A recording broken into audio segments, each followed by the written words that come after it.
but poor kids, man. God, all little Sarah wanted to do was just grow up and become and work at Hooters, and now that's not gonna happen. No. And if you say that you want to someday, that gets you on the list. Anyway, yeah, it's like people are saying it's like the school to prison pipeline, but like grease it. We want to get them faster, okay? We want this to be a direct line. It's a super highway to prison. And people are talking about they're asking questions about racial motivations. I like a quick Google shows it's 94% white in Pasco, but I have no idea what I honestly don't know. But anyway, this is obviously not acceptable regardless of the motivations, and rest assured that if they can continue this, they will in other areas, and it'll be weaponized against non-white populations. Clearly, this is so unacceptable, and it's bizarre that it's not bigger news. I only know about it because I think it was Sophie. I think Sophie brought it to my attention. Insane. It is insane. But anyway, we do have, I think, time for one more story. Equally insane, if in a different way. So let's jump into this last one with the few minutes we have remaining. About a month ago in Buffalo, there was a shock primary win. India Walton, the first socialist to win a primary like that, to become mayor of a major city in literally decades. And it caused ripples through everything, leading some leftists to think, hey, wait, we can potentially win. We can do this. We can become mayors of cities, that's great. The ripples for some other people, not so positive. And they were affected by this seemingly, but not necessarily in a positive way, because now some in the Buffalo Common Council are studying a change to the city's form of government, which would abolish the office of mayor. So she won the primary. The actual election isn't coming up until later. But they're talking some about making it so there isn't there any for this socialist to take over.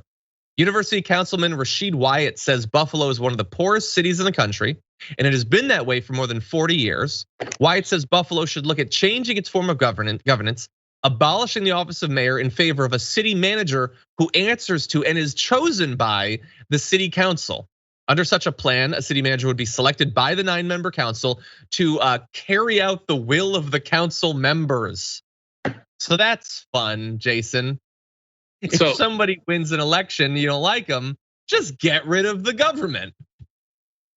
Yeah, only in Buffalo. Just kidding. Now, Buffalo does have the best sauce to put on chicken wings, though. This is dumb. True. This is dumb. It is known. It is known, and it doesn't give you stinging later. Some of the people who make up these stupid laws, I don't even know what they're thinking.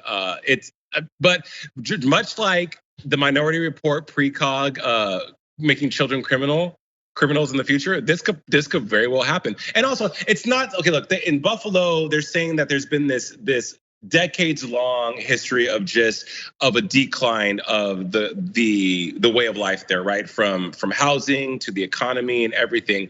But it's much like the United States. Things take time to fix, right? It's not like one person's able to swoop in, and there are people who are able to come in and make vast change very quickly. But it also depends on the type of change you're trying to make. You can't hold one person accountable and say, hey, it's their fault that the city's like this. No, it's a myriad of people's different faults. And you have to be realistic with this. This is not realistic at all, because now one person is going to speak on behalf. They're the mayor. That doesn't make any sense. That's effectively what it would be. Right. Yeah. And look, there's reasons to believe that this won't happen. First of all, some members of the council or in state government are saying you can't do this. You can't just switch over to this. Even if it's going to take 9 months or 90 days, I should say, a report looking into what that process would look like, which puts it close enough to the election day that you wouldn't be able to get the referendum on in time anyway. Doesn't mean that they couldn't do it in the future if she were to become mayor. So I'm assuming this will not happen, but this is basically stuff like this has happened in a lot of parts of the country when Democrats have taken over as mayors and things like that, or as secretaries of state. Before they take over, the Republicans will remove the powers and responsibilities and authorities of those. That's happened in multiple states already. By the way, I tried to find any evidence that like Rashid Wyatt had been pushing for this before India Walton's win, and I was not able to find any evidence. I can't rule out that this is something he's been pushing for before, So it appears that it was driven by her win. I've tried to find evidence that that is not the case, and so far it is not available. But we're gonna be waiting to see, because we've had India Walton on the show. The idea that she would lose out on this position that she earned through her work seems unacceptable. Yeah, agreed. Anyway, that is unfortunately all the time we have. But Jason, thank you so much as always for joining us. I know that you've got some exciting guests coming up on your show in the near future. Where can people watch for your work? Oh, awesome, John. You can find me on Instagram at Jason Carter Official. Jason Unleashed, my daily show, is coming back. We're in season 6. We're on hiatus right now. I have some really cool guests coming up later this season. And also, if you're in South Florida, catch me on Inside South Florida every Monday through Friday from 9 a.m. to 10 a.m. on WSFL TV, Channel 39, the CW. And John, Sophie, everyone at TYT, always a pleasure to spend some time with you guys here and talk the news. Thank you so much. Have a good one, man. Later, man. Thank you to all of you for watching the show. Everyone who sent in messages and super chats. As always, there's a bunch that I can't read. We can never read all of them live, but I do read all of them. So thank you so much for showing support for the show, for the network. We're gonna be going, but Indisputable is coming up in just a few minutes with Dr. Rashad Ritchie and Adrian Lawrence. So don't go anywhere, or if you do, make it youtube.com/indisputable_TYT. And that's it for me. But until next time, stay safe out there, stay sane out there, and I'll see you soon.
Welcome to Indisputable.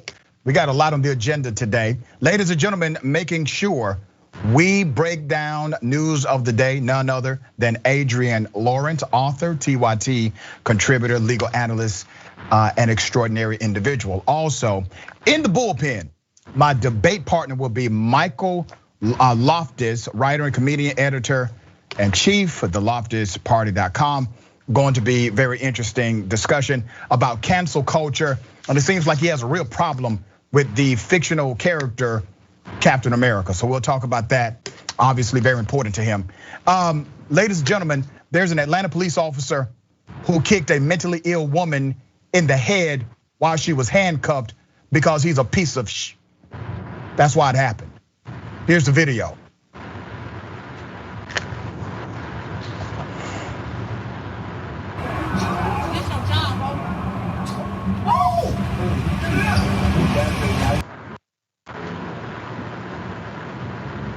Okay, we're bringing that video up. Give us a second. There we have it.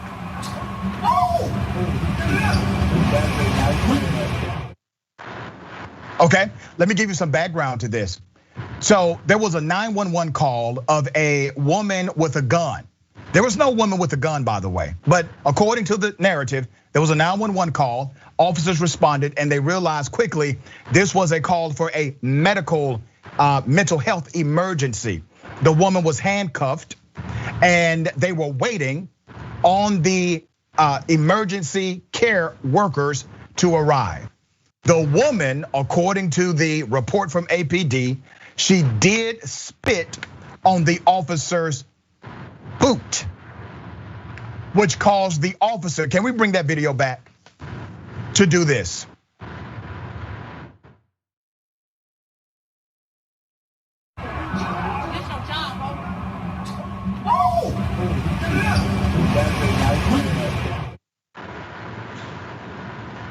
There's a whole lot I want to say about this cop that I'm not allowed to say because of the language restrictions on the show. But holler at me after the show and I will tell you exactly how I feel. This woman was going through a mental health crisis. Her aunt says her name is Ashley. The officers involved, one is a sergeant. The man you see kicking her is a sergeant. That means he has rank, he has authority, and he has likely been on the force for a while. The lower rank officer did absolutely nothing. So you have a black male, a black female. Black female does nothing, she does not flinch. What happened to the good cops? There's another white male approaching, a white male cop. They don't do anything, they don't report this guy, nothing comes out of it. So now he has been relieved of duty pending an investigation. He has not been fired, he has not been arrested. He is relieved of duty pending an investigation. That is part of his due process. He's going to get that. The government will not be able to take away his rights, even though he took away the rights of this particular woman by physically violating her, a true deprivation. Now, here's the issue. You have multiple problems here. Obviously, the fact that they were well aware that this woman was suffering a mental health crisis. You can't make the argument they weren't aware or they didn't have the training. You can't make that argument. They knew. They knew why she was there. They knew why an ambulance was on the way. And this man still kicked her. And then the woman, the officer, under the tutelage of this sergeant, she doesn't flinch because it's part of the culture. It's everyday business for them. Nobody stood up for this woman, but one person standing in that apartment complex recording. At the end of that recording, that witness said she went to that police officer and said, "Why did you do this? Why did you kick her?" Police officer lied and said, "Oh, I didn't kick anybody." He didn't realize he had been recorded. The witness also said that wasn't the first time she was kicked. She was kicked the first time as she rolled down the hill. The kick that you see on video is actually the second kick, according to the witness. Adrienne, do you see a crime here? Oh, without question, this is very much a battery for what this officer did. And the thing that really got me is when I initially saw it, I automatically thought, had it not been recorded, this officer would have denied it. So now having you essentially confirm that with the story of the woman who was recording him confronting the officer about it, it's just these officers are so used to being able to operate with impunity, to be able to assault us, to infringe upon our rights, to plant evidence. All of these things that they have gotten away with for so very long. And this sergeant's behavior shows that they are not used to actually being held accountable for there to be documentation. They have been able to lie, to test a lie, to do it all with impunity. And this time it did not work. And this is indeed a crime. And I do not know why charges have not been brought against this man yet. It's great that he's been relieved of his duty, and however that ends up playing out against him in the administrative role, perfectly fine, go ahead, go with that. But let's talk about the criminal role here, because what he did to that woman was without question a crime. Absolutely. Now, remember, you have multiple races involved. You have multiple genders involved. That blue seems to trump all of that because none of them stood up for the victim in this case. The second lower ranked officer standing nearby, she was also placed on administrative leave Monday, the day authorities became aware of the incident, reports the Atlanta Journal-Constitution. This is a statement from the Atlanta police. They say, upon reviewing the video, the actions of the sergeant appear to be unacceptable. And we are also concerned with the apparent lack of reaction from another officer present during the incident. So here's what I want to say. People support the police. Watch this. If APD locks his ass up, I promise you the people will support the APD for doing so. That's called supporting the police. It is about what level of accountability are you willing to exhibit on behalf of the community that you are sworn to protect and serve. The APD use of force policy states, this is their actual policy. It states, the Atlanta Police Department recognizes and respects the value of human life and the right of people to be secure in their persons and property. Sworn employees who are in the performance of their duties encounter situations where the use of force reasonably appears necessary to effect an arrest or detention, overcome resistance, control a subject, or protect themselves or others from injury or death, will only use that force which is reasonable and necessary in order to accomplish lawful objectives. That is the policy. There was no threat. There was no attempted apprehension. None of this happened. The woman was handcuffed on her stomach, waiting on transport to Grady Hospital for her mental health issue. The family confirmed that she was on medication. She was off of her medication, which caused the mental health episode. Reports indicate no charges ended up being filed against the handcuffed woman, who officers requested to be taken to an area hospital for a mental health evaluation.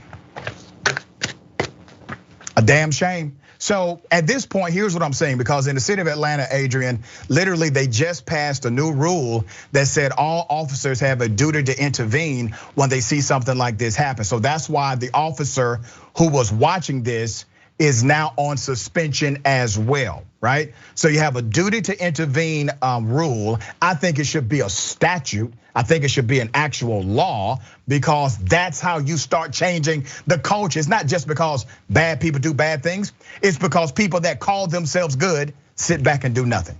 Absolutely, they have enjoyed being able to just look the other way and to say they didn't see it or to claim it didn't happen. And now that has been taken away from them. And so there will actually be accountability, but you're absolutely right. To have that rule be enforced in a legal way would be hopefully very much an affecting change, because the fact is that so many people are sitting by, like you said, those good apples are letting the bad apples rue the day. And if people do not speak up, step up, and if by putting their jobs also on the line so that they're tethered to the bad apples, that is when you're gonna see more change. We just need enforcement of that rule outside of the context of other citizens needing to record and film.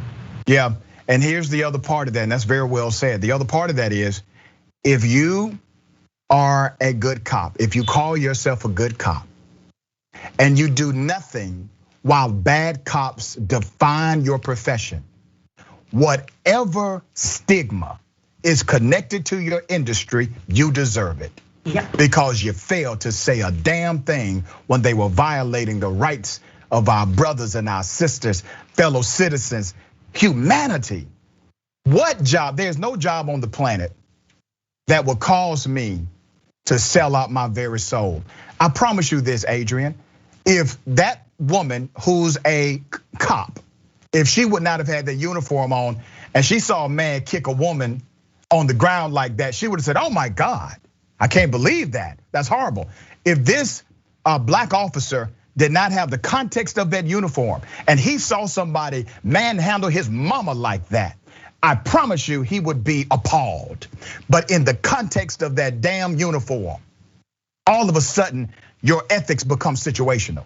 Your morality becomes massaged. It doesn't make sense to sell out who you are, your soul if you have one, in order to have a job like that. I don't want that job. All right, shifting gears, General Michael Flynn. In May, he joked about taking over the government. He said, oh, just a joke. Now he's talking about committing assassination. Let's just go to the video first. Tell us about your gift. So we were trying to come up with a rifle that we thought was appropriate for a general. So we went with the old school woodland camouflage. So anyhow, this is one of our top quality guns. And maybe I'll find somebody in Washington, D.C. He's technically a felon with a gun, but because of the pardon thing, he's not a felon anymore, but he really is in spirit. So Flynn, the former national security advisor, pardoned by Donald Trump for lying about his Russia contacts, made the jaw-dropping remark after he was gifted the gun at the, get it now, the Church of Glad Tidings. This is in California. The church members roared with laughter and clapped when Flynn suggested hunting humans in the nation's capital. Oh, that is just so funny. You're talking about committing assassination, General. I mean, you are, by the way, a trained killer. And he makes this supposed joke. Everybody in the church, they laugh. Remember, last year, Flynn retweeted a call for Trump to keep the White House by force and reportedly urged Trump to use the Insurrection Act to declare martial law to stay in power. So you may be wondering, well, my goodness, what kind of church is this? They're gifting people AR-15s. They are applauding proclamations about killing political leaders in the United States of America. Well, I did some research on this church. You can find more information at Church of Glad Tidings website. But here's what they say. This is part of what we believe, okay? Here's what they believe. We continually cultivate Christ-honoring roles and conduct in all relationships, marriage, neighbors, family, church family, workplace. We gear much of our emphasis toward the youth and children. Our kids are a top priority. We love to have fun, lots of it, and value hospitality and genuine friendships. We believe that God has called us to significance and influence in our generation. We value people like you. The hell are they talking about? Adrian, what are your thoughts here? Well, I can tell you what they were talking about. They were talking about enjoying that tax benefit that goes to churches. These people are out here speaking all of this nonsense when they're really here for the mayhem, the insurrectionists. Michael Flynn, it really shows you who these people are. This person is supposed to be a leader in our nation, but really, no, it doesn't represent democracy. Also, this person's ideologies are not good for the nation, yet they continue to be revered. And as we see this church purport to honor him with this weapon, it just makes you even more concerned at the fact that him saying, "Oh, I need to find someone in Washington." I don't know if he is implicitly speaking about now retired Judge Emmett Sullivan, or if he's talking about someone else. But what he is talking about is something that should not be spoken by someone who is in a leadership position in our nation or has authority and power. Yet everybody who seems to come out of the Trump administration seems to be pretty good when it comes to just undemocratic, insurrectionist, treasonous behavior. Yeah, and here's the thing. I mean, this guy literally betrayed the United States of America. Not only did he lie during an investigative probe, I mean, he actually represented interest of a foreign entity while serving in an official capacity with the United States government and lied about it. I mean, he's going to be who he is as a former military general forever. I mean, he's that guy. So you have a lot of people calling for him to be officially recalled to duty so he can be court-martialed, which, by the way, is a power that the United States military has, especially with individuals of his high rank. This is a person, Adrian, and this is the context that really scares me, it frightens me. This is a person who really kind of flew beneath the radar as far as his white supremacy is concerned until Trump brought him out. But still, he believed this all the way through. He was always this person. So we literally had him in power, in authority, obtaining top secret information, being a person that holds these deep rooted racial and racist sentiment. And listen, the guy is anti-American. He's literally anti-American. So how is it that people like Flynn and others who are obviously anti-American, they are anti-democracy, they are anti-constitution, they continue to retain a narrative of being a patriot? Well, I would arguably say that they are very pro-American because they're very pro-white male at any cost. And that is who Flynn is, in addition to Trump. And so as much as we think he flew under the radar, to our knowledge, oh no, the white supremacists in power knew exactly who he was, which is why they called him up and put him in a position of authority and power even greater than what he had in the military. And you're absolutely right about calling him up for court-martialing. That is a power that could be exercised with a lot of the people in January 6th for the insurrectionists, as well as Flynn. Why it has not been done is something that is just beyond me unless I look at the history of our nation and its inability and unwillingness, oftentimes, too often, to hold white men of privilege and power accountable for their criminality and their misconduct. Yeah, and you make a heck of a point because we have a black man in charge now. He's the first. And he said we have to root out white supremacy in our ranks. Well, let's start with video from January 6th. There you go. Make an example, do the thing y'all do, hold a press conference, scare the hell out of everybody else. You've done it for all kind of people in this country. I've seen prosecutors say it. They've literally done press conferences and said, we will make an example out of people like this and prosecute them to the fullest extent of the law. But all of a sudden, to these terrorists, to the insurrectionists, nobody wants to use that language against them. Not even the people prosecuting them. Yeah, quite baffling, but not, right? All right, we got more on the other side. Stick and stay is indisputable.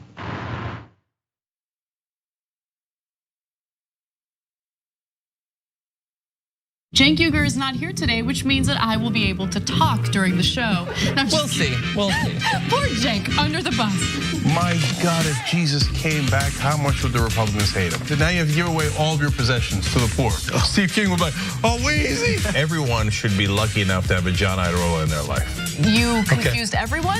Okay, sorry, I thought it was pretty clear. Take a break now. You can turn me into Dr. Manhattan as long as I get what Dr. Manhattan's packing, okay? The liberal mom says, Mark Thompson, have you ever thought about doing one of those tapes that soothe people to sleep? Like Mark Thompson reads the phone book. I'd buy it. If you'll buy it, I'll do it. Emilio D'Amelio writes in, John, you are so thick. I love you. That's what he wrote. Pork Chop Express writes in and says John Idarola needs a new jacket. Whoa. Those 24-inch pythons are about to burst out of his sleeve. Gun, baby. You know, the two people here said that their moms were both in love with you over Beauty and the Beast. Mm-hmm. That's an improvement. I usually get grandmothers. Charlie Turk. No, wait a minute, don't you dare. Chemical castration when we return from the break. I hope that, who they choose for the White House isn't just a borderline Klansman. That's all we gotta hope. That's it, we will settle it. She's cute. I didn't say that about Laura Ingraham. Scandal at TYT. Did Anna comment on my tan yet? No, she hasn't. You're a good bosser. But Anna did say that I come in here today with a fresh mind. That's all I'm about. I'm about a fresh mind. I can't with you right now. Okay? She just can't. She can't, but nonetheless, we have to for another 3 hours. I'm back, baby. Let's rip into Republicans. See, don't miss the live show. That's great. Tell people, if you're a member, you get the whole live show whenever you want, because this stuff doesn't go into any of the clips.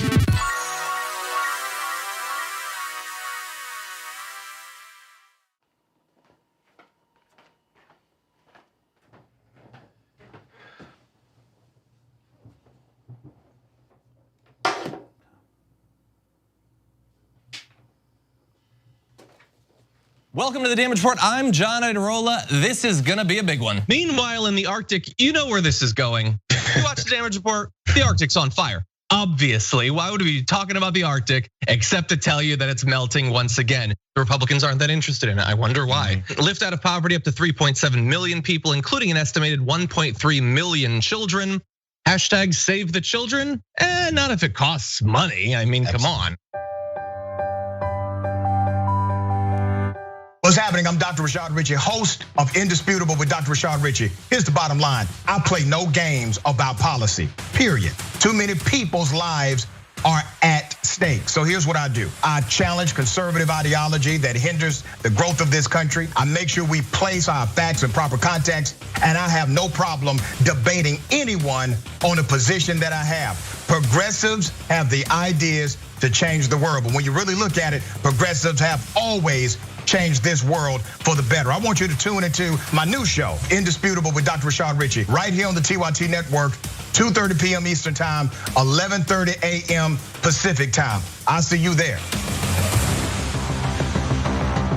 Everything that we've accomplished over the years is because of our members who've allowed us to remain independent of corporate interests and reach 20 million followers. Now is the time to bring as many people into the progressive movement as possible. We're inviting you to be the change and help bring a community-powered progressive change machine to life. Details are at tyt.com/change. If you're a member, thank you. We need you to remain so. If you're one of the thousands of viewers out there who's not a member yet, the time has come for you to join now. We need you more than ever. tyt.com/change.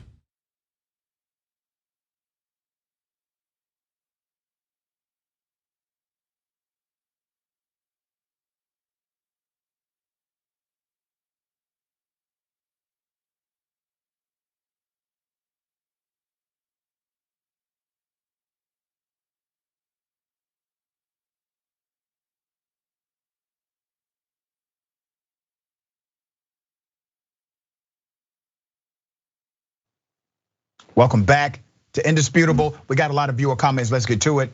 TYT member LMG15 says, "Love your book, Adrian." Heart. Good stuff. Very nice. Thank you. Biden flavor corn pop. I love that name, by the way. We need to find Corn Pop and give him a government job. Correct, Adrian. We see all this now with technological advancements and must realize how long all police forces have been bodyguards, torturers, hitmen for a few wealthy bullies with a white supremacy complex. Yeah. Next TYT reporter says, neither one of those officers responded to him kicking her. Bad apples my butt. This is a systemic problem. Exactly. Greyhound Dragon says, what happened to that commandment, thou shalt not kill? Talking about the whole church laughing at Flynn killing people. And let me just pause on that for a moment. Because think about it. What if Flynn would have made a joke about cheating on his wife, committing adultery or fornication? No, that probably would not have been laughed at. Not this way. But if he talks about killing people, laugh it up. YouTube super chat. Matt Silver says, if churches are political, then they should be taxed. Exactly. Laura Estrada, so true and so terrifying, Dr. Richie. Flynn's are the real boogeymans out there. That's right. Carrie, thank you, thank you, thank you. Shamira Hill, love you and your show, Dr. Richie, from Tulsa, Oklahoma. Keep doing you. And I'm sending hearts back to you. Thank you for that. CBBU. Doesn't matter if she was having a mental crisis or not. A man doesn't kick a woman in the head when she was down on the ground. Wonder if he has daughters and how he treats them when they misbehave. Very good point. And it really doesn't matter. And it doesn't matter if it was a male or female in that position under the authority of law enforcement. You do not get a kick to the head. David Morris, I've been in cuffs before. I can confirm that you're incapacitated when you're in cuffs and therefore no threat. Agreed. Twitch, Pondering Dragon says, police are supposed to control a situation, not enact punishment. That's right. That's your deprivation of rights right there. This is not Judge Dredd. But is it? It's kind of getting there.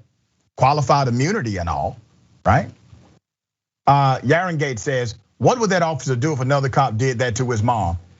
He would be upset, mad, have righteous indignation. But all the while, he's the walking hypocrite. Let's see, Buck Dragon. Pentagon needs to snatch him up and court-martial him, talking about Flynn.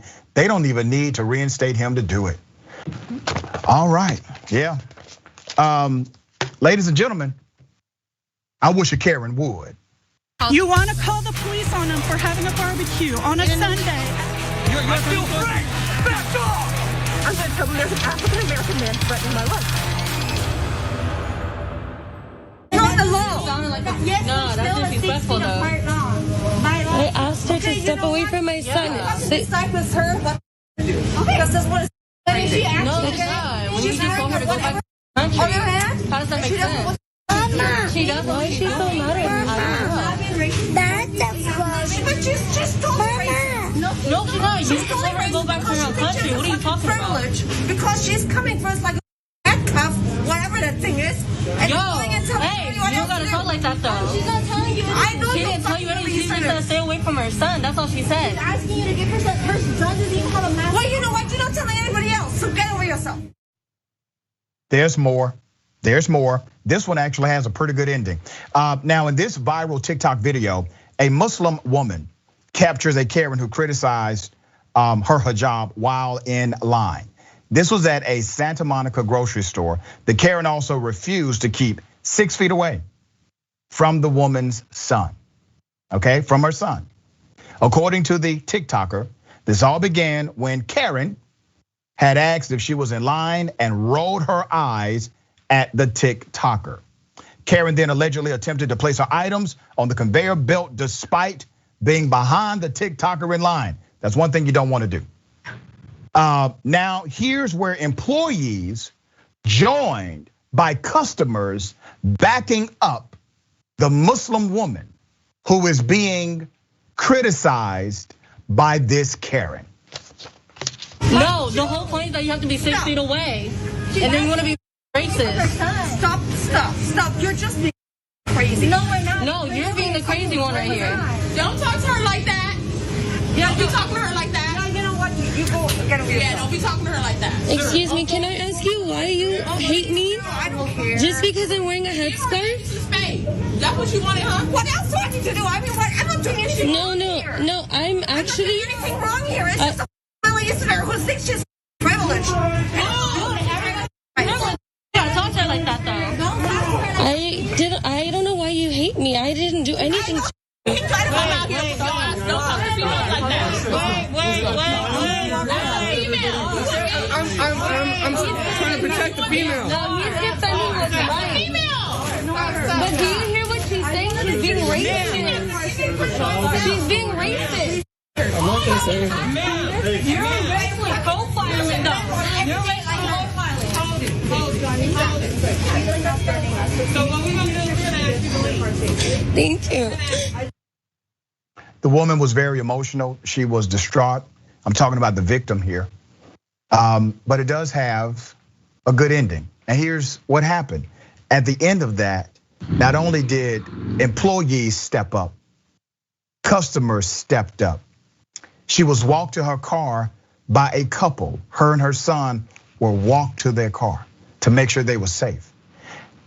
Once again, the common default of all these Karens, go back to where you came from. Go back to your country, criticizing their cultural expression that may be different than theirs. Why? Because she could not put this woman in her place. That's what it all comes back to. You're not doing what I tell you to do. How dare you make any comment to me about me, period. That's what this is. Big ups to the black female who started the whole let's protect this woman movement. The black female who was just walking by, she was minding her own business, and she heard this Karen going off on this woman in front of her son, and she says, don't you talk to that woman like that?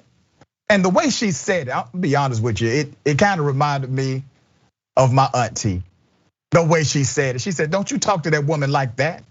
See, the reason why that's important in this narrative, it usually only takes one person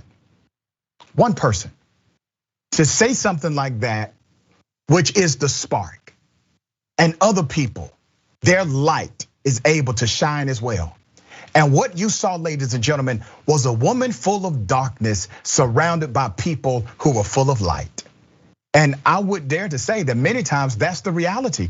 You are literally around a lot of people who are full of light, but are they willing to let that light shine, to let that morality, that ethics shine in that moment? Adrian, what are your thoughts about this?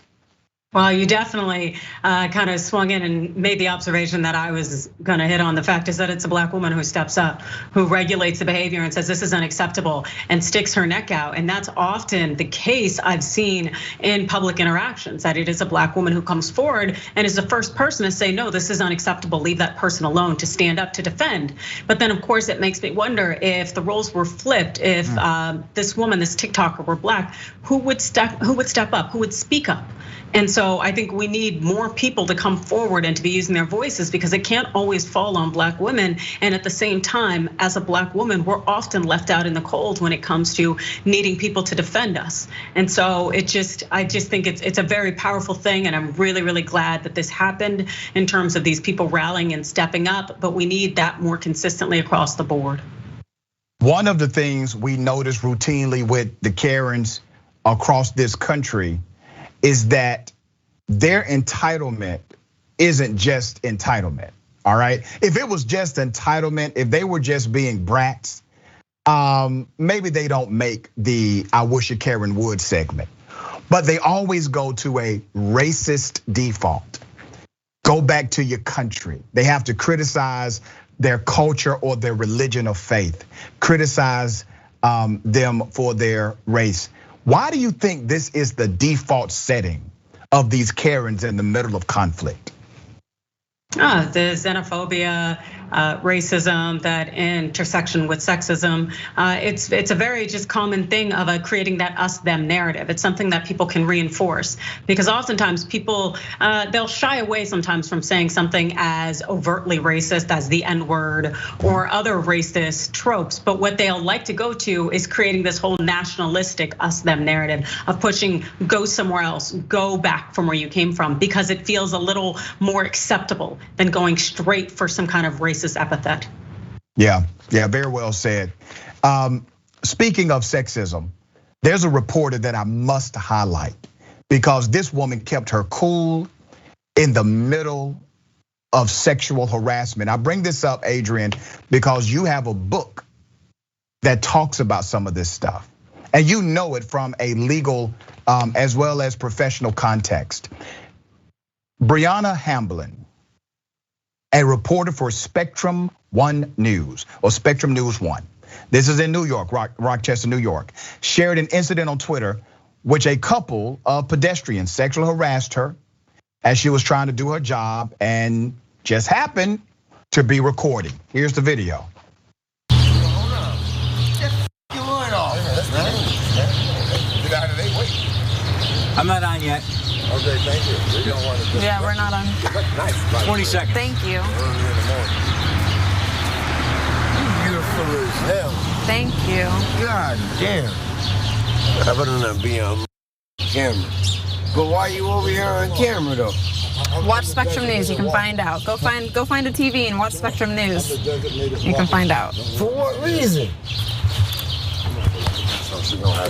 Watch the news and you can find out. We're gonna watch it. Just channel 8?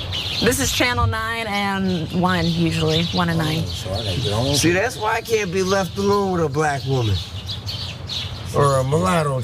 Because I can't stand these f***ing white We are girls. done here. And please forgive us. Have a great rest of your day. You are sexy as f***. I don't know how you think that. Sexy. I want to make a wife. Oh my God. Naturally, it's one thing to compliment a woman. It's another thing to harass her. This was harassment. Now, Hamblin did not immediately respond to a request for comment, but on Twitter, the reporter said there were a lot of things wrong with this. Being hit on and harassed as a woman, especially as a woman reporter out in the field, happens so often, you learn how to roll with it or ignore it. Hamblin said in a Twitter thread, this time it happened to be recorded only seconds before my hit. Ms. Hamblin had more to say on Twitter. Brianna Hamblin said, if you don't want to be on camera, simply avoid it or ask nicely to not be on camera. Don't walk towards it or make a scene. Who said this was about you? Oh, men these days just can't give compliments. No, the first man's you look nice as he continued to walk away is fine. It's the second man who took this to another disgusting level it didn't need to be. The audacity of the things men say to me never ceases to amaze me. What makes you think women want to be talked to that way? In no way is this endearing, it's uncomfortable, it's gross, and I agree. She has more to say. Being a black woman in this industry has its own headaches. But talking down on one group of women to praise another is never okay. It just shows you have a disgusting fetish based on stereotypes, which is just as racist. This is your expertise, really, Adrian, and give us some context here. Yeah, so when it comes to sexual harassment, and this is exactly what I wrote on in Staying in the Game, because this is a form of workplace sexual harassment in terms of she was just trying to do her job, and yet she was subjected to essentially put downs and come-ons, those two basic types of sexual harassment. And the thing is it's not flattering. It's meant to be intimidating, to make you feel and play small, to make you a little uncomfortable. Those men knew exactly what they were doing, and the response that they were getting out of her, which was one of discomfort, which you could see on her face. Because we have to realize that sexual harassment's a power play. It's not in any way about flirtation or sex or anything attraction wise. No, this is about control. This is about dominance. This is about assertiveness. This is you're doing your job. I see you doing your job. And now I'm going to control your emotions and I'm going to make sure you feel small in how you do it. And the thing is, it can happen to men. It often happens to women, but you have to be ready and prepared for it in the workplace environment or in your performing your duties, because it could end up costing you your economic independence and ability to support yourself. Adrian, you said that so well. You also talk about ways to handle, ways to deal with this kind of harassment. What would you say about how she handled this harassment? Oh, I think she handled it well. The thing is, the way to handle it depends on essentially each individual and their level of comfort and also the circumstances in which they're in. I'm sure, like most women, she feared some kind of physical repercussion, but also knowing that she's about to do her job. So she knows she's going to do this hit. So she's trying to balance, do I want to jeopardize my professional career by letting these guys know the score, or possibly even my physical safety if I were to speak up? And so these things that you're balancing in the moment means that essentially there is no exact wrong answer, but one thing I lay out in my book, Staying in the Game, is all of the options that you have and the typical way that they are responded to depending on those circumstances. Amazing. When she said this happens so often, right? I was thinking, because I work for a local news affiliate as their political analyst. We have to set up shots all the time, outside of City Hall, outside of a proceeding, whatever I may be covering. That's an added distraction before you go on live TV. That's just, it is unbelievable, but believable that this is an added burden that typically men will not face in that industry, at least not to the degree of women in that same industry. Once again, there you have it. Unfair outcome because of unfair treatment. Okay, we got more on the other side. Stick and stay is indisputable.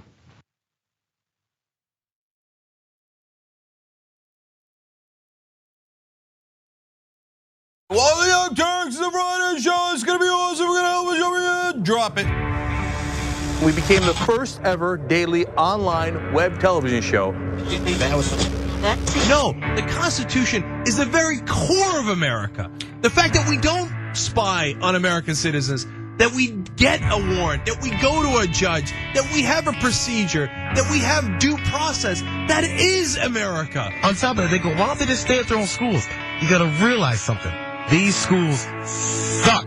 They want people to pull themselves up by their bootstraps.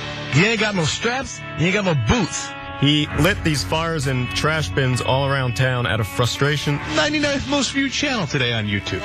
The Shorties Award. Best web host. We passed 1 billion views. Voice Award winner, News and Information Channel, The Young Turks. Oh, another Webby. The Young Turks. Can I curse? For those of you watching on live stream, yes, we have adopted a pet iguana that showed up at our door. Haunted version in the dark with our silhouettes. Now let's get to the best line of the debate. It was definitely the one against Flynn. I told you we were coming. When you talk about it, when it becomes a problem. Our lack of gun control is a problem. Nonsense BS story is hurting that cause, and they need to wake up and recognize that they are being had by these people. Biggest gang in America. Question is, how do we make sure that we blame the person who is dead? What kind of democracy is that? We should never forget that the most powerful people in the world exploited the greatest tragedy in American history to go to war in a country that had a lot of oil. Rolling thunder. That's what this show is.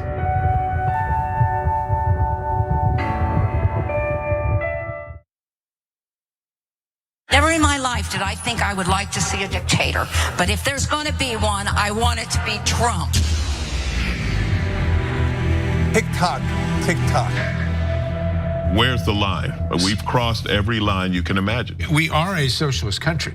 It's socialism for the rich. Tick-tock, tick-tock. You don't have to know the truth, just believe what they tell you. There is no bounds to their monstrous hypocrisy. Tick-tock. I think we're gonna win the Senate in 2020. And I think we're gonna have the House, and I think we're gonna have the presidency. Tick-tock. And in 2020, we're going to clean your clock, and we're gonna run you out of town, and we're gonna have an actual democracy in this country. November of 2020 could also be potentially the greatest day of our lives. Let us whisper of a dream.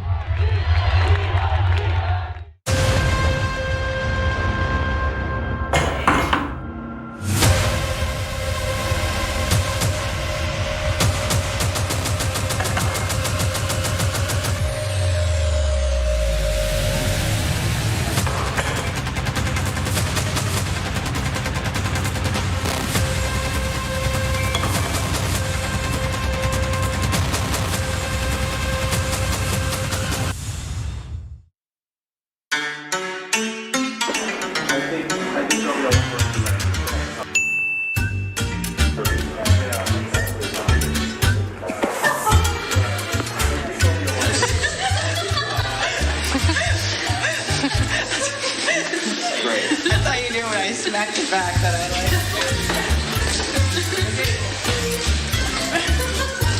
Say hi to the camera. I don't like this.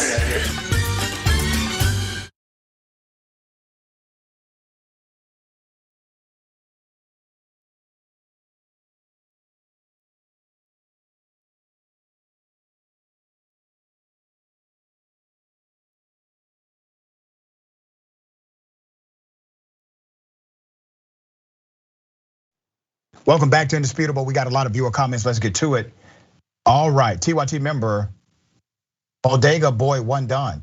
We need to pay attention to this sexual harassment. It comes from the same school of thought as these racist, sexist people pull from to oppress all of us. Expose these people and stand against them. And we shall do that, always. YouTube, super chat. Peter says, what is it about this culture that cameras do not affect a person's thought process? That what they may be doing is wrong / illegal. Yeah. Jay Miller, thank you for that, Jay Miller. Tiger says, hey, Dr. Richard, thanks for covering that story about the Fort Wayne knife wielding Karen. I caught it late, but I really appreciate it. Our pleasure. Current Karen, Omega, Shinron Dragon. Had to deal with Karen when I worked at a Ferris wheel in Toys R Us, and her kids were terrified only because of a fully covered Muslim woman sitting by them. Amber Smith, the people and the queen came to the woman's aid. Thank goodness. That's correct. Red Light Robot says, ding, clean up on aisle 3. Yeah. Twitch, Central Committee rated TYT with a party of 893. Big ups to you, thank you for that. Auntie Faye says, we study the bystander effect in psychology. It is most often marginalized people who stand up for others. Absolutely correct, I've seen those studies as well. Reporter Z Dirty Boxers. If I ever walk up on anyone talking to my daughter like that, I'm going to jail. Yeah, I feel that 100%. Okay, I got time for one more. Bama Raider 12 says, can there be another person that goes out with these reporters to protect them so they can do their job? They typically do have a camera person with them. But once again, these individuals are not trained security. And if something flies left and goes completely off the rails, there's a problem. It has happened before. Ladies and gentlemen, let me bring your attention to a sheriff, Pasco County, who has decided to send letters to residents who are not breaking the law because of some top secret intelligence gathering method he has comprised. I kid you not. Let's put up Chris Noko from Tampa Bay. Tampa Bay Times reported on this. Okay, you see that guy? You see him? Take a good look at him. Take a good look at him. Hold it. Hold it. Okay, let me tell you about this clown. He sent a letter to residents, okay? Residents who have not broken the law to be arrested. Maybe they broke the law some years ago, maybe, perhaps, we don't even know. But watch how deep this gets. The letter starts with, we are pleased to inform you that you have been selected to participate in a prolific offender program. You may wonder why you were enrolled in this program. You were selected as a result of an evaluation of your recent criminal behavior using an unbiased, evidence-based risk assessment designed to identify prolific offenders in our community. As a result of this designation, we will go to great efforts to encourage change in your life through enhanced support, that means harassment, and increased accountability, that means constitutional violations. But it also delivers a stern warning. It says, and I quote, our desire to help you will not hinder us from holding you fully accountable to your choices and actions. Now remember, these letters are going to law-abiding citizens.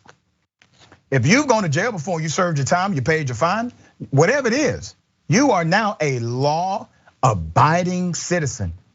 You come home one day, long day of work, and this letter is in the mail from the sheriff's office. Last year, a Tampa Bay Times investigation revealed that the sheriff's office creates lists of people it considers likely to break the law based on criminal histories, social networks, and other unspecified intelligence. The agency sends deputies to their homes repeatedly, often without a search warrant or probable cause for an arrest. It gets deeper. People enrolled in the program can be dropped if they remain crime-free for 2 years, according to the sheriff's letter. Officials say it is specifically aimed at people who committed violent crimes or drug offenses. Let's put that guy's picture back up again, please. Let's do that. There he is. Constitutional violating son of a. It gets deeper. The new efforts came amid a federal lawsuit filed earlier this year, challenging earlier versions of the policing program. Now, this is really ironic, part of which involved tracking school children's grades, attendance records, abuse histories to label them potential future criminals. They are tracking the damn grades of children. The sheriff's office says that the school program has been scaled back, not eliminated, but scaled back. The lawsuit seeking to end the approach, however, remains pending in a Tampa federal court.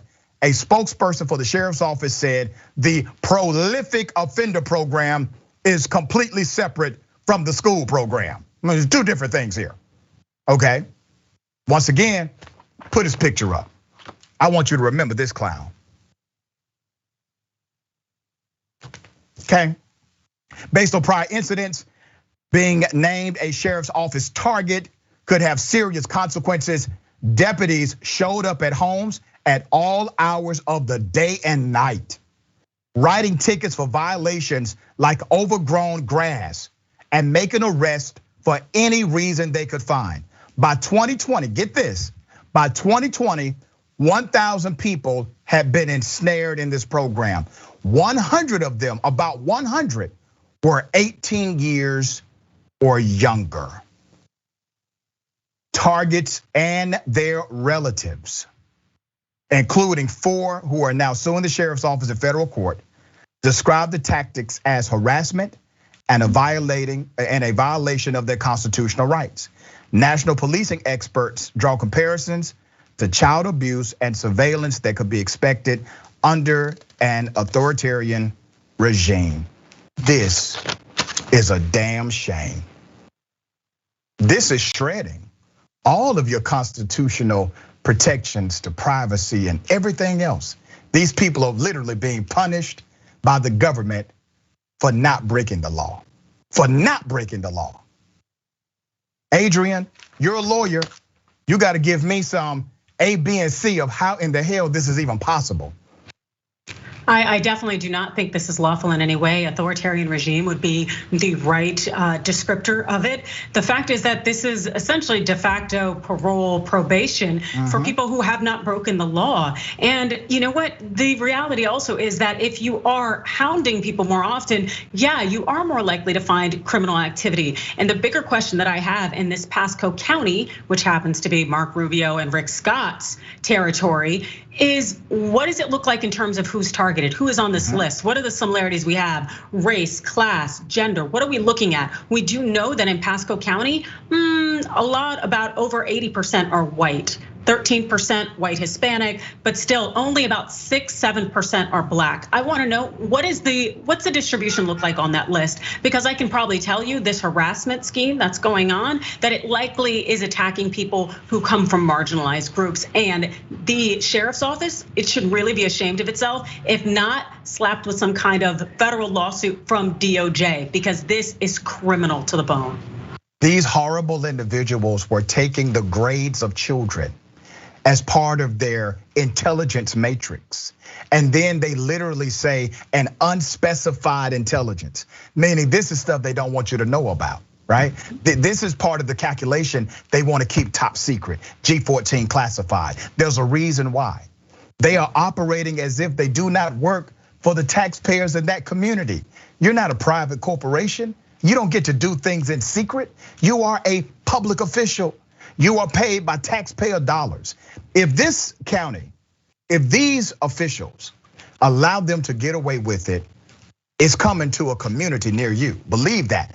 And really, the principle is already being used all over the country in various ways. This is likely the most egregious. But let me take you to another situation in Chicago. Different, but same principles apply. It is a violation and utilized against marginalized communities.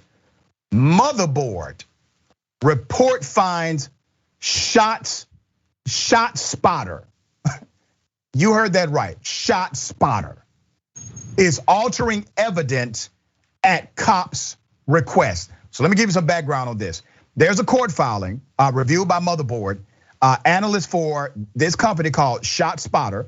This is a surveillance system that uses hidden microphone sensors to detect gunshots in open areas. If gunshots go off, the sensors go off and alerts law enforcement, okay? Already seems quite intrusive, right? Some of these requests made by police are grasping for evidence that supports their narrative of events. So literally they are being accused of changing the data to support their narrative of a criminal action. On May 31st, I'm gonna give you some details. On May 31st, last year, 25-year-old Safarian Herring was shot in the head and dropped off at St. Bernard Hospital in Chicago by a man named Michael Williams. He died 2 days later. What a tragedy, right? Horrible tragedy. Chicago police eventually arrested the 64-year-old Williams and charged him with the murder. Williams maintains that Herring was hit by a drive-by shooting. A key piece of evidence in the case is video surveillance footage showing Williams' car stopped on the 6300 block of South Stony Island Avenue at 11:46 p.m. It's important to remember that. The time and location where police say they know Herring was shot. How did the police know this, according to them? How did they know exactly where Mr. Herring was shot? How did they know where the shooting took place?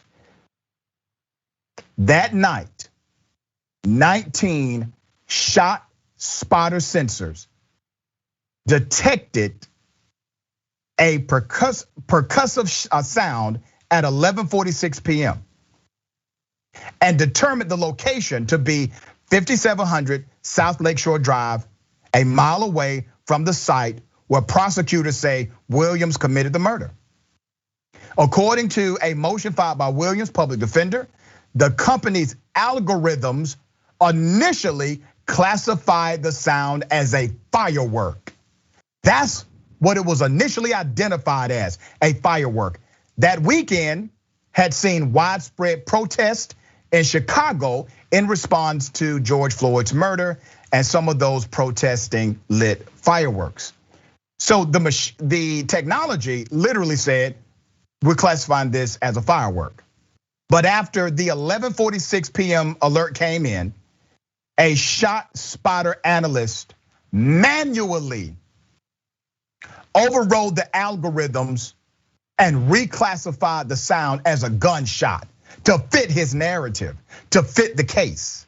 Then months later, and after post-processing, tampering with evidence, another shot spotter analyst changed the alert's coordinates to a location on South Stony Island Drive near where Williams' car was seen on camera.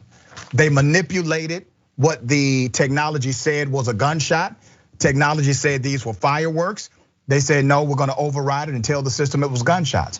Another analyst comes in at the request of the law enforcement officer or agency, and they then change the location. No, it wasn't over here. The machine got it wrong. The technology is incorrect. It was actually over here. It just happens to be where Williams was at, according to what they deemed to be true. Here are details from the shot spotter alert showing the sound was manually reclassified from a firecracker to a gunshot. Put that graphic up, there it is. It keeps the record, it shows it. The prosecutors eventually withdrew their shot spotter evidence against Williams to avoid a Fry motion. That's your scientific basis of evidence motion. A request for the judge to examine and rule on whether a particular forensic method is scientifically valid. Motherboard discovered an unsettling pattern for this technology, currently already used in over 100 cities. That's a whole lot of tampering with evidence, and I don't see no damn body going to jail. Adrian, let me put it this way. Obviously, the cops and whoever worked with them to tamper with evidence, they should be arrested, they should be charged with the appropriate crimes. But think about it this way too. If you're manipulating technology like this, it will never be useful to prosecute people that it should prosecute.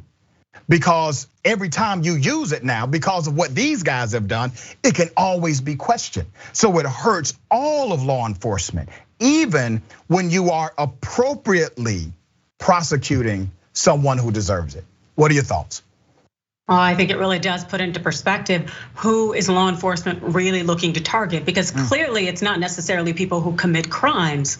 And coming off of our story where we just talked about Florida saying it's using unbiased technological advancements to identify criminals when it's really honestly just feeding more potential people into its criminal justice system. In this situation here, we have something similar where we have Chicago, which has a long history of police misconduct, abuse, falsifying evidence.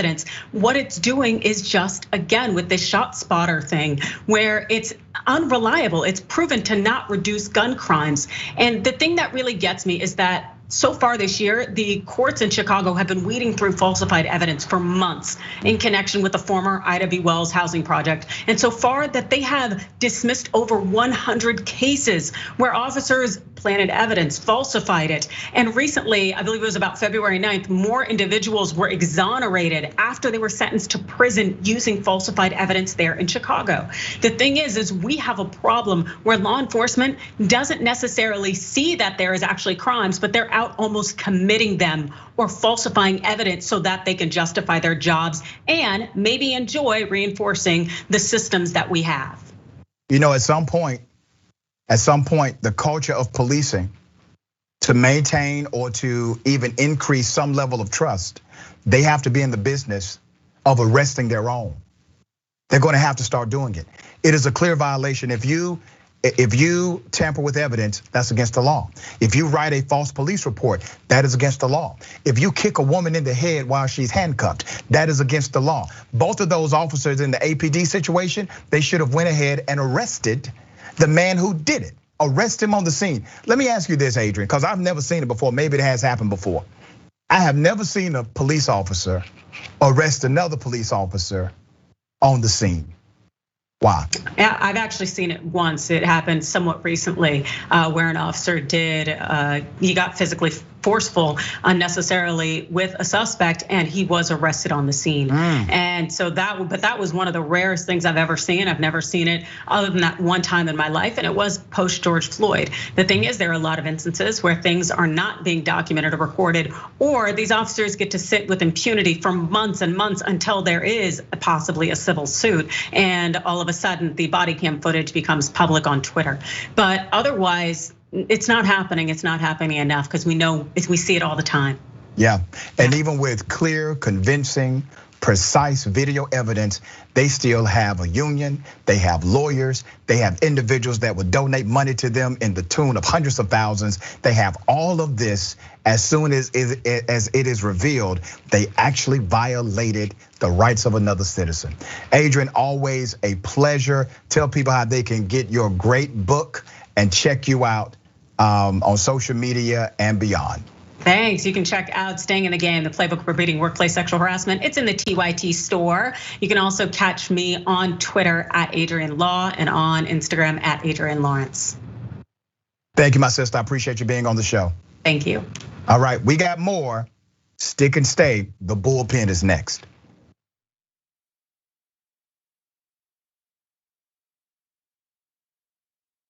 You know what the progressive movement needs? It needs a little energy, a little pizzazz, maybe a little caffeine. Oh, coffee. But what if it was Too Strong Coffee? Yes, new TooStrongCoffee.com/TYT. Look, this helps progressive causes. It's also organic and fair trade, so you've got peace of mind that it was done right, and it happens to taste great. So check it out right now at twostrongcoffee.com/TYT. That 300 million is a pretty good number, Well, that's the size of the US population. You know what our next target is? The size of the entire world. We just crossed 5 billion views on YouTube. I mean, imagine 10 years ago thinking one day. We looked at you like, are you nuts? Young Turks has just passed another milestone, 15 billion views. Damn. All right, lots of comments. You guys are the best. I'm gonna read a few comments from our members. Mr. Methuselah says on YouTube, super chat, thanks for all the important work you do for TYT for the movement. Do you know who had the first super chat when I got back from vacation? You won't be surprised to find out. Rob Shively. What do you know? Rob says, rejoice, for Dragon Daddy has returned. This question sent to us by Izzy Sanchez Jr. Is it me, or is Meghan McCain talking as fast as Ben Shapiro? Is that the way the right tries to look smart and intellectual? Well, yes. Michael Nathan writes it on Twitter. Did Anna choose Cenk's outfit today? I'm sure it wasn't Cenk himself. Man Bun Jenkins Skinny Jeans says, so now Anna has pointed out, okay, that's his handle. T. Joyce, 1971, saying Donald Trump is good at pulling out of things, NAFTA, the Iran deal, NATO. It's just too bad Fred Trump didn't.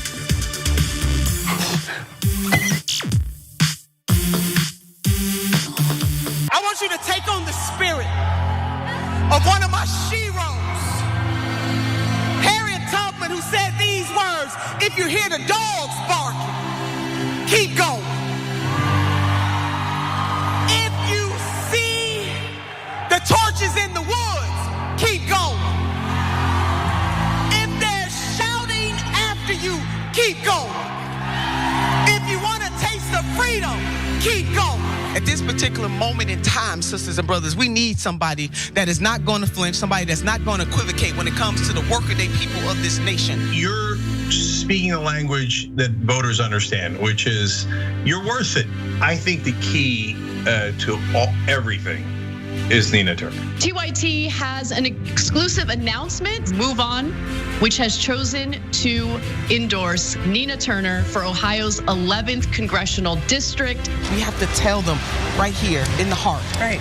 Why we're running. Yes. And what we're gonna do in those spaces and places to make their lives a better place. I think Nina can change the entire dynamic of American politics. Because with these hands, we will rise. Nina Turner steps into the direct fire sometimes in the name of the people. And is that we have become numb to some of the very real challenges in this country. Here comes Nina Turner. Here comes Nina Turner. Hope's back. If you want clean water, clean air, clean food, keep going. If you want a better country, a better world for yourselves and future generations, you must. And if you know that we are in this fight together, you must.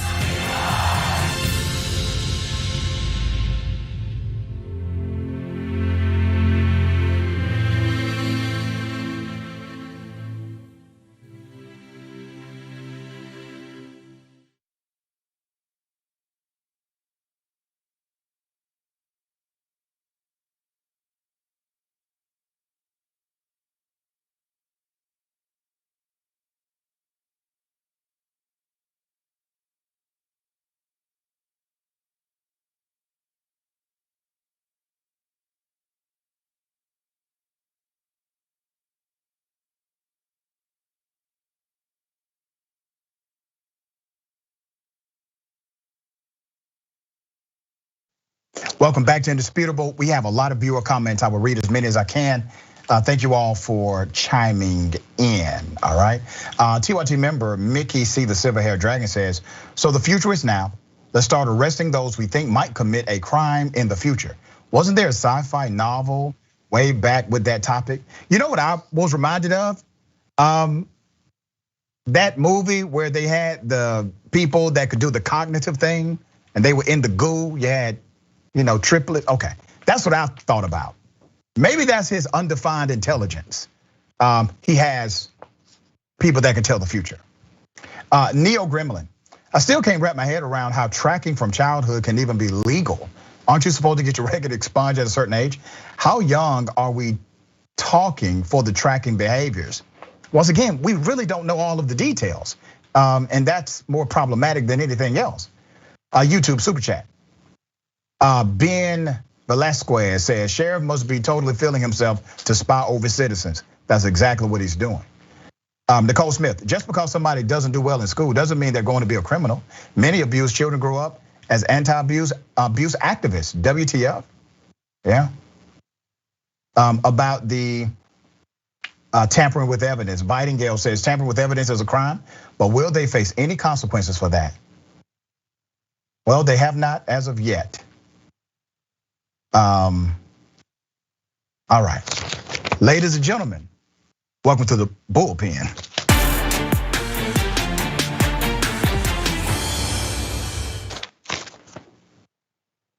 This is going to be interesting. In the bullpen today, we have writer and comedian, editor-in-chief of the Loftus Party. I have Mr. Michael Loftus on the show. Michael, good day, welcome. Hey, thanks for having me, man. Good day.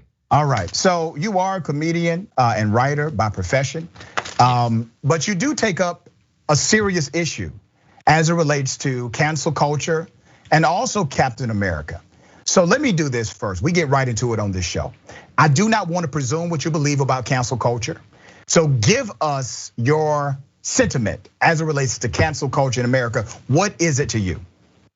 Well, cancel culture, it used to be something that was just unpopular. And that's how I think the system's supposed to work. You do something that's wildly unpopular and hopefully less people will do it. And now it's being used as a weapon to have people deplatformed, to have voices silenced. And this cancel culture just continues to grow and grow. And then I believe it's at its worst when people somehow feel valiant and they feel good about using cancel culture to silence voices because they know what's best for the country. And I'm a firm believer in freedom of speech, more voices, more speech, and less of the canceling. Even though they're taking heroes like Captain America and turning them into weapons of propaganda. So, Michael, you do know Captain America is not a hero. Captain America is a fictional character. Are you aware of that? Well, here's the great thing. As a writer, like most of the best writers, you have an imagination where you could make believe as if it were real. Okay, and comic books, I get what you're saying, like Jesus being white, that kind of stuff. Well, once we hop in our time machine, we'll solve that problem once and for all. But when they start using Captain America as propaganda, that's where I get personally insulted by it. It's poor writing, it's lazy writing, and it's just completely obvious in what they're trying to do. They've got Captain America out there pimping communism, and somebody has to say something, and I guess that somebody's gonna be me. When did they start using Captain America for political propaganda? When did that start? I think at Captain America's very inception. Captain America has always been a political figure, and the one thing that he always relies on. Captain America may lose his faith in people and institutions and generals, but he never loses faith in the American dream. And in this latest version of Captain America, not only does he lose faith in the American dream, he describes it as a form of communism. He says, and I quote, Captain America says, "We're at our best when we keep no one out. A good dream is shared radically," and they used radically on purpose. A good dream is shared radically, shared with everyone. When something isn't shared, it becomes the American lie. That's communism. And that's not what Captain America is for. So I know they're trying to sell comic books, but I just have to call out this writer in Marvel Comics for selling propaganda, communist propaganda, which I don't think Captain America would be into. You know, it is really interesting to hear somebody talk about Captain America like he's a real person. It's fascinating that I'm having a show about this. But obviously you think this is very important. You are at least a moderately important guy, and you have a platform. So let's get into the politicization of Captain America. Captain America was literally created as a political force. In the original comic book, he knocked out Nazis, which was a political party. So in his creation, in his development, and in his curation, he, in fact, was a political propaganda entity. Would you agree or disagree with that? I would completely agree with that. Captain America beat up Nazis, Bugs Bunny beat up Nazis, Daffy Duck, everybody in. That's why I'm particularly offended, and it's a real head scratcher, why Captain America is now pro-communism. Now, when he was over there beating them up. Explain to me, where do you get that he is, by definition of communism, pro-communism? Where do you get that from? I'm taking the line straight from the comic book. It's a quote from the comic book. A good dream is shared radically, shared with everyone. When something isn't shared, it becomes the American lie. So no, I believe that the American dream is you can achieve anything through hard work and perseverance. And there's nothing in the American dream about sharing. How is it that the statement you just made, communism, but let me do this first. What is your definition of communism? Do you know what it is? Communism is when the state controls the means of production and people aren't entitled to keep the money that they've earned, and the state redistributes the wealth. Yeah, it doesn't sound like he said any of that. Now let me read some more context to it. It sounds like he said exactly that when he says not to be shared with everyone. Yeah, he's talking about communism is forced sharing. Sir, the context of the conversation he's having is about what? Let me take you through this step by step. What is the context here? What is he talking about? What is actually shared? The American dream. The dream, there you go. So he's talking about the dream. He's talking about the American dream, which has been a literary connotation that means sharing in the prosperity of the American connection, meaning your ability to be gainfully employed or educated or be all that you can be, all that you want to be, being able to be anything you choose to be. That is the American dream, to have a piece of the American pie, to not have individuals or systems adversarial against you because of their own biases, their racism, or their bigotry. He is saying we all have to share into that idea of America. He's not talking about communism.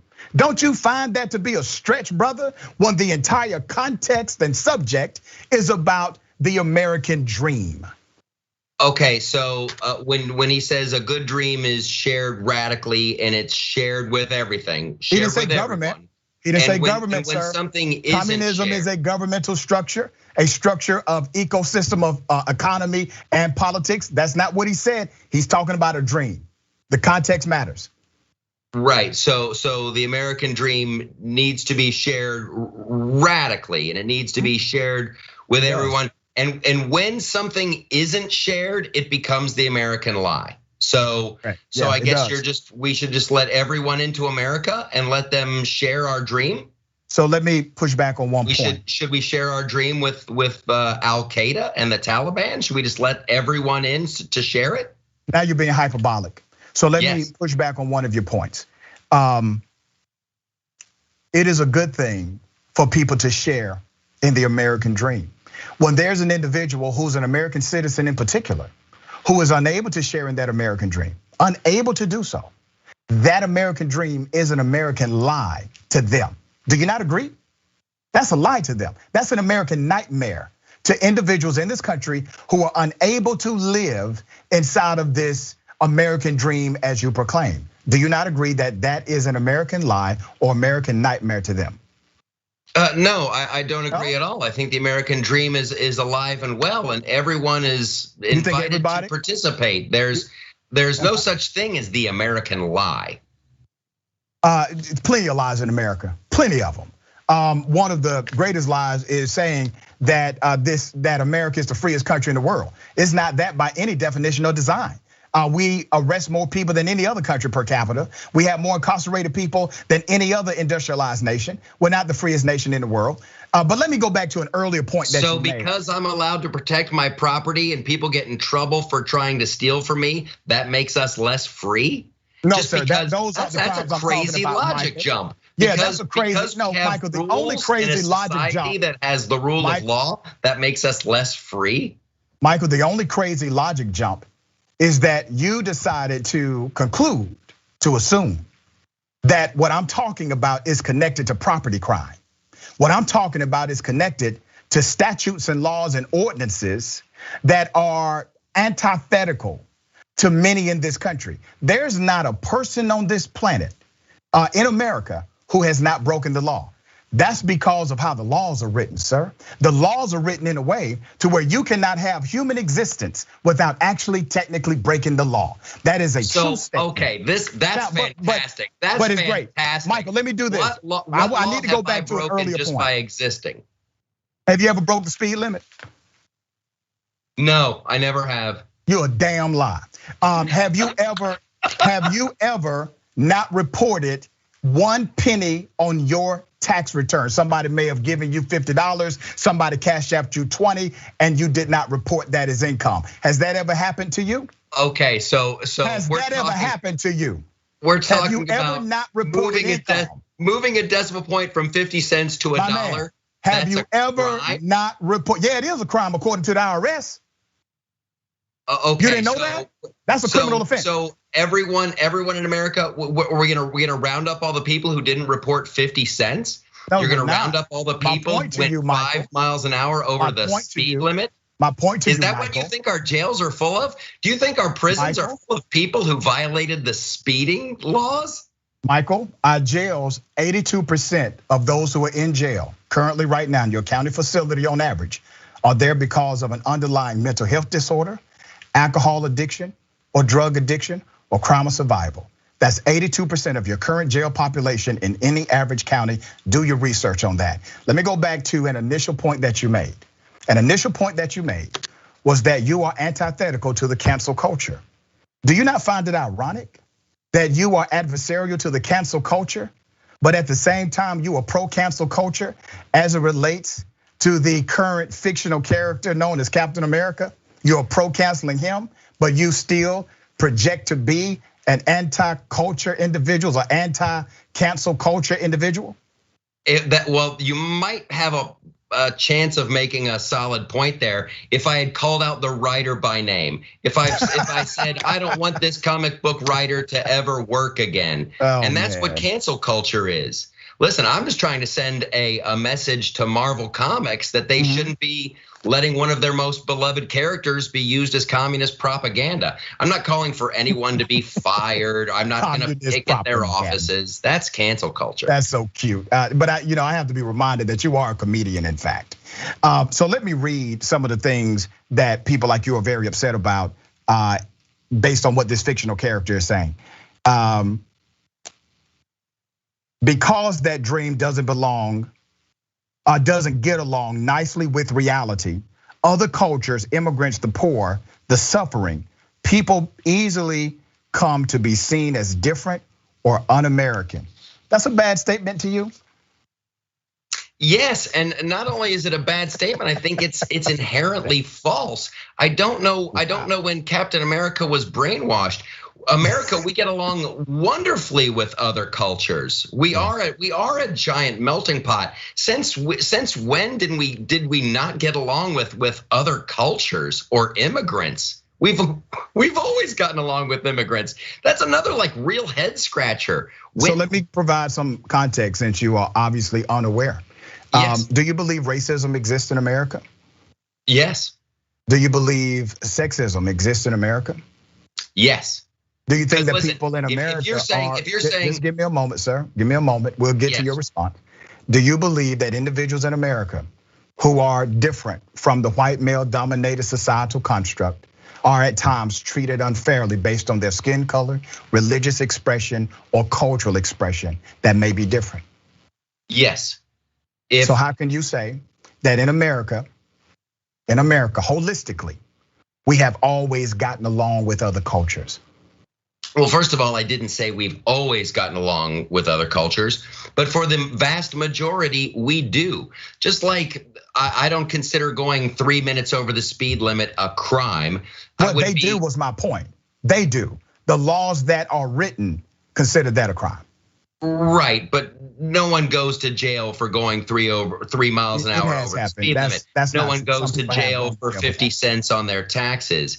America is an inherently a good place. America is inherently anti-racist already. That's the American dream. It doesn't matter your skin color, where you came from, your background, your ethnicity. You can become everything, and that dream is alive and well. Let me ask you this question about a recent survey that was done that showed that 78% of all black workers say they have experienced discrimination, racial discrimination inside of their workplace.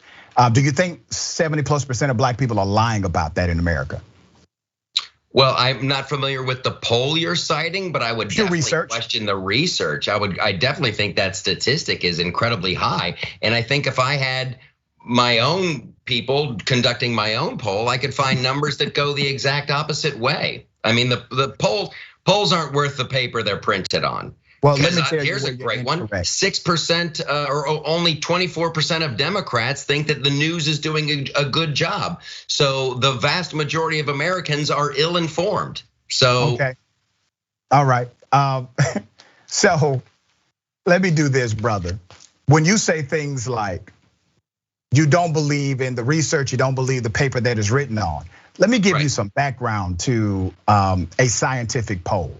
I'm a research scientist. I've been a professor since 2016. A scientific poll means on the other side of that poll is a human being. And a human being has taken the time to say, here's what happened to me, here's my story, here's what I experienced. And then that human being, that person, that unique individual who took the time to say, here's what I have experienced in my workplace, it is then connected to a data set. And that data set is distributed for us to understand systemic issues inside of workplaces throughout America. So when you say that the poll is not worth the paper, brother, what you're really doing is invalidating the black people who took the poll and gave their experience. And you're trying to invalidate their personal stories because you don't like the conclusion of it. At the same time, you, as your rebuttal, decided to throw up another polling stat that you agree with, but you cannot agree with the polling stat I just gave you. Black folks are not lying about workplace discrimination. You got black friends, Michael? I do. Do you know of any of your black friends that have experienced discrimination in their life? Yes, I do. Okay, and do you believe them when they tell you that, correct? Yeah. Now, let's just do this exercise for a moment. Believe black people. If you just said, okay, I'm going to believe that the majority of black people in America are actually telling the truth. They have experienced racial discrimination in their workplace. What's your response to that? Deal with it on that angle. What would you say? I would say you voted for the wrong guy for president. I believe that the solution, if you have been discriminated against in the workplace, your solution is to create your own workspace and to encourage black businesses and black entrepreneurship. And where Donald Trump had a plan for opportunity zones and to get massive amounts of cash, I believe it was $500 billion into these poor communities, and black entrepreneurship was just rising like a rocket ship. All right, that's why a lie. In the heck did you vote for Joe Biden? Yeah, Joe Biden, the KKK Klansman, Michael, and holding complete and total racist. Obviously, you are allergic to facts, but let me give you some facts here. Under the Trump administration, the average hourly rate for black men and black women started to decrease in comparison to white men and white women working the same job with a similar background. That's your workplace disparity in pay rate. That number was going in the right direction under President Obama.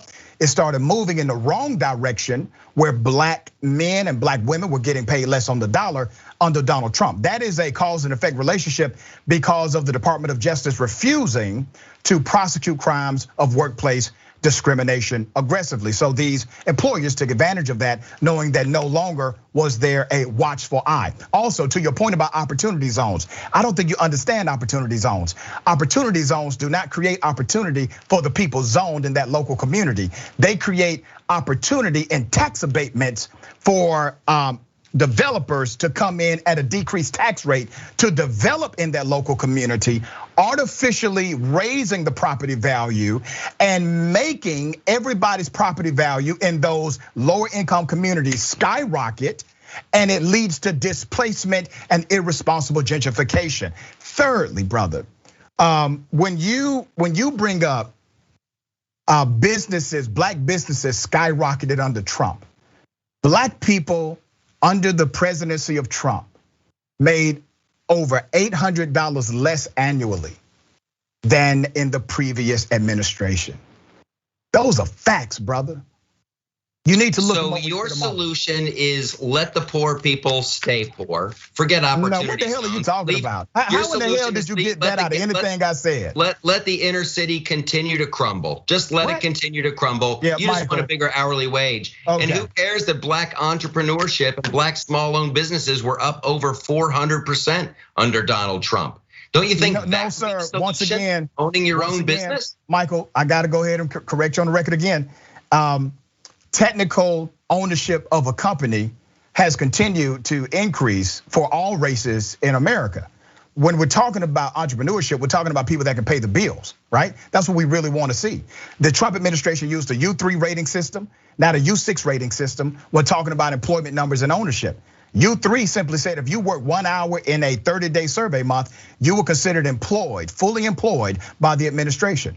The U6 rating system is your real rating system. It showed that black unemployment and underemployment was still at 22%, brother.